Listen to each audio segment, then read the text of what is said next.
Hey again everyone, it's Jessica Lynn and I am going to give you a little mini masterclass on branding and managing your social media. The first thing that I would say as an artist who has grown my social media from nothing to being of a pretty significant size is it's very important how you present yourself.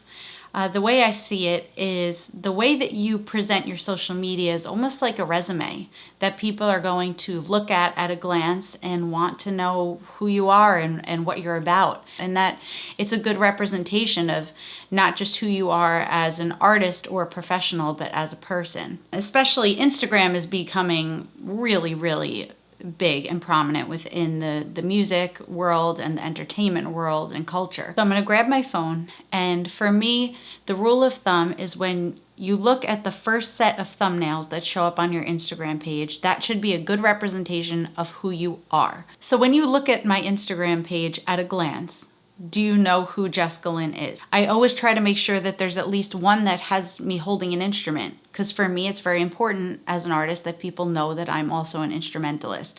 I have a photo of me in a barn setting here. For example, if I'm a country artist, I'm not going to be uploading a ton of images of me in an urban setting or on a city street. My photography represents the style of music that I do. Looking at your social media in this way is a very simple way to brand yourself, literally in a glance.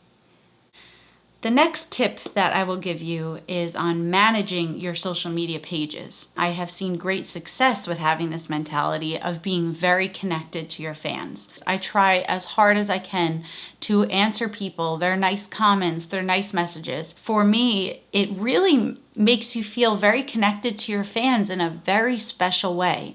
And that goes a long way with people. People remember that. People remember that you took those few minutes out of your day to say, hey, I appreciate you being a fan and I appreciate you listening to my music or watching my video. I think that it is extremely important to use your social media to truly be social with the people that you're interacting with or that are interacting with you.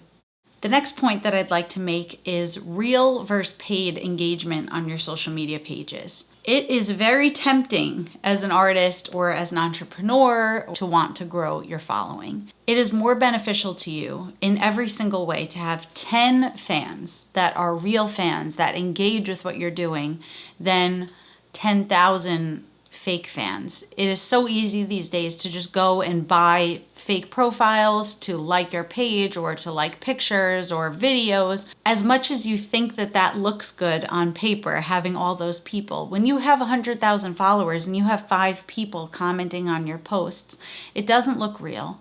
And in the long run, it only hurts you because it looks like people aren't interested in what you're doing.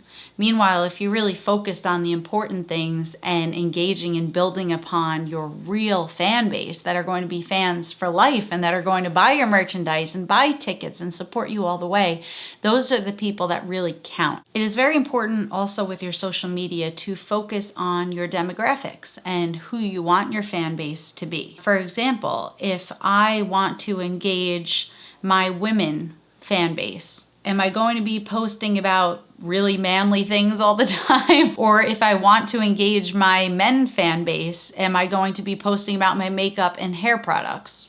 No, that all is stuff that you have to take into consideration. Hashtags are one of the most important tools on social media, and I did not understand them for the longest time, and when I finally figured them out, that's when my fan base really started to grow.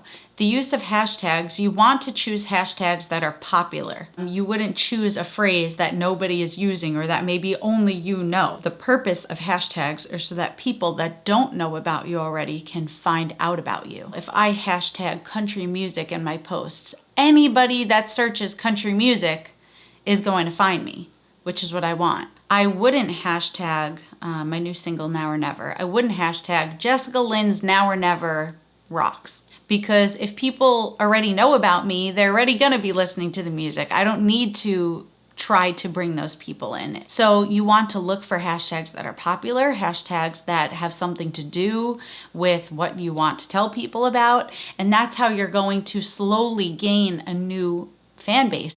Lastly, one of the most important lessons you could ever learn in trying to grow your social media is to have patience. It is a slow and steady race to, again, gaining real fans and real engagement. Sometimes it's just the way it goes. It's a roller coaster. It's going to be up and down, and don't ever give up or say, oh, I'm having no engagement, I'm not going to post today, or you have to keep at it. If you are consistent, that is key. And if you stick to who you are and what your message is and what you believe in and what you want your brand to be, the right people, the right audience will latch onto that, and you will have a very, very loving and engaged and loyal fan base for years to come. So thank you guys for listening. This was so much fun, and I hope to meet you in person one day soon. Bye.